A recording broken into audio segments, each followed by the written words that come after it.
welcome to the Creative Grove. I'm Ingrid Blackburn, and today we are going to create this project using the ghost stamping technique. I'm using the large snowflake winter stencil by Memory Box and some Pool Party cardstock by Stampin' Up. The ghosting technique is basically using white to create a ghost image for whatever you're doing.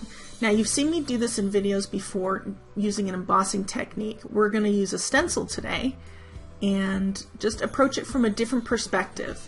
Here you see some painter's tape, and I'm removing some of the tackiness from it because I'm going to be taking it on and off my cardstock. Just make sure it doesn't tear it.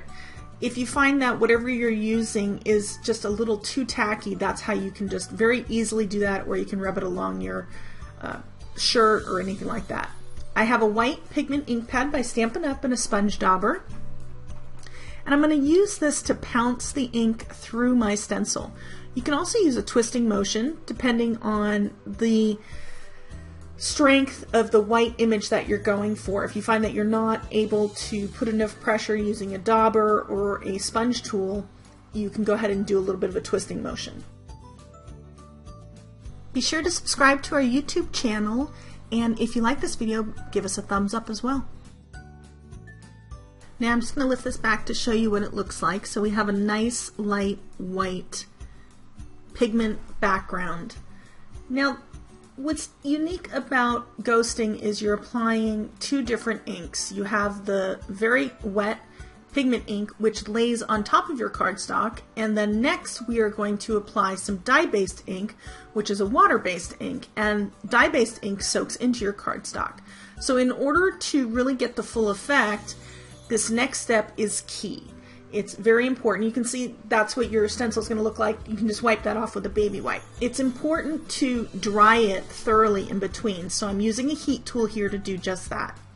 So now that we have that completely dried, we're going to take the same stencil. You see that I've cleaned it. I used a baby wipe and then a paper towel. You can also use water, but baby wipe works best with the pigment inks. I'm going to line that up and then just slightly offset it. Now this is very similar to the embossing techniques that we do, especially for winter scenes where we're trying to get that white snow shadow on a tree. So here you're going to lay your stencil back down, and it's probably easy if you had the tape on the cardstock first. I kind of did that backwards. And my stencil is offset just slightly to the bottom left, and we're going to use some Pool Party, which is the same color as the cardstock, to give us a little shadow. And you can see I have a clean sponge dauber, that's not my white, and I'm going to again pounce my ink through my stencil, and this is going to give us that nice shadow, and where it interacts with the white, it's going to kind of create its own little color. And that is, in essence, the ghosting technique. So here you have a close-up of that. You can see you have a nice Pool Party shadow. And then to take this a whole nother step further, we are now going to add, now I've already completed that. I'm going to show you that really quick. Next we're going to actually add a darker color, shifting our stencil in a different way, just so that we have a little bit more of a blue monochromatic tone going on with our snowflakes. It looks great, doesn't it? That right there, in essence, is the ghosting technique. Now, whatever interacts with your white is going to create a different tone. So let's say that you drastically shift your stencil. Now, we're doing snowflakes here, which is not a very bold image, but let's say you did circles and then you were to completely shift your stencil to the right or the left. You'd create almost half moons and kind of create new shapes. So there's a lot of different things that you can do with this technique. Here we have an Island Indigo pad, and this is the darker blue that we're going to use for this project. I love this color. Now that we have placed that through our stencil, doesn't that look cool? I love it. It's a great technique. So that's what our background's going to look like, and I actually zapped that with an embossing tool, a heat tool. Here we have the Festive Flurry set and the coordinating dies. You can use any stamp set, any stamp dies that you have. They don't have to be stamped, any of the steel dies. I'm inking this up with some Island Indigo, and this is just some scrap paper that I had, a card that went wrong, so I'm using the back side here. And I'm going to use this really large stamp to create a background for the tag that I'm going to create on our card. I have now the second to largest snowflake here, and this is a pretty large snowflake. It's probably a good 2.5 inches high, and I'm going to ink this up. As you saw, I inked it up first in Versamark, then in Pool Party. I didn't have coordinating pigment ink because Stampin' Up! Doesn't make coordinating pigment ink, so I just kind of created my own by doing that. And I stamped that onto vellum cardstock. I'm going to add some iridescent ice embossing powder, which is a glittery clear powder, and I'm going to heat set this quickly. Now, when doing vellum, you want to be careful not to burn your paper. I, of course, always heat set through the back as well as the front. It just goes so much faster. And I've got a very light blue glittery snowflake that I'm now going to cut out using my framelit. And you can see here is the large snowflake with the large framelit from the Chalk Talk set, also by Stampin' Up! Now we're going to assemble all our components. I have the large vellum cardstock snowflake in addition to 2 other glittery snowflakes that I did, one in Island Indigo and one in Pool Party. We're going to now layer these to build our tag, and I wanted to have a little bit of the vellum stick out behind our tag. So what I decided to do was just cut off 2 of the spokes from the snowflake.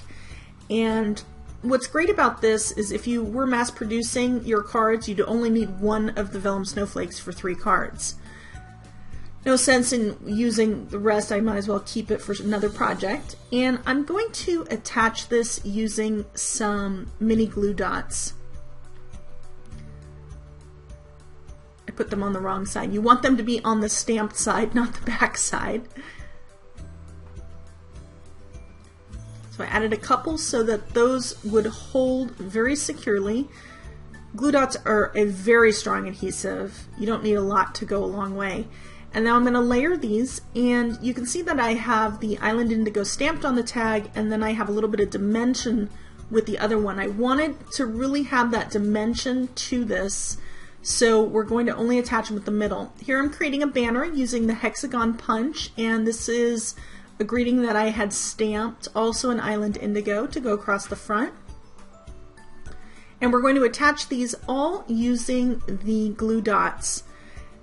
Because it's got such height and it's really kind of something that sticks out and you're layering a lot of different heavier cardstocks, I chose to use glue dots rather than regular adhesive because I wanted the strength. I wanted to make sure that this stayed together by the time it got to my recipient. So I'm adding 3 to the middle of each snowflake, and I'm just kind of alternating them so that you can kind of see the spokes of the snowflake through because they're all the same size. And I added 5 to the back of the banner because I didn't want that thing going anywhere. And I'm laying that across the front. And isn't this a great tag? I just fell in love with this tag. This would be awesome for a card or a present. So what we're going to do is we're going to pop that up so you can see that that was from another project, the back of that tag. I've got Stampin' Dimensionals on the back of my tag, and I'm just going to place that down at an angle, and then I've gone ahead and adhered my card front to my base. And here's the card with several sparkling clear sequins as well from Pretty Pink Posh. Give us a thumbs up if you enjoyed this video. That lets YouTube know that you want to see more from us in the future. I hope you enjoyed this project as much as I did. We have a couple more videos linked here at the end, and of course there is a blog post that correlates with this video. To see that, be sure to check out the link that I have in the section below. Just hit the Show More button and that will take you directly to the blog article. We also have a couple ways for you to get more information. Be sure to subscribe here to our YouTube channel. And if you want to see more, be sure to subscribe to our Creative Tips e-letter. You can do that on our blog. You'll get a free video series that you will not find here and a lot of other exclusive content. Thanks so much for joining me today, and I look forward to seeing you in another video soon. Bye-bye.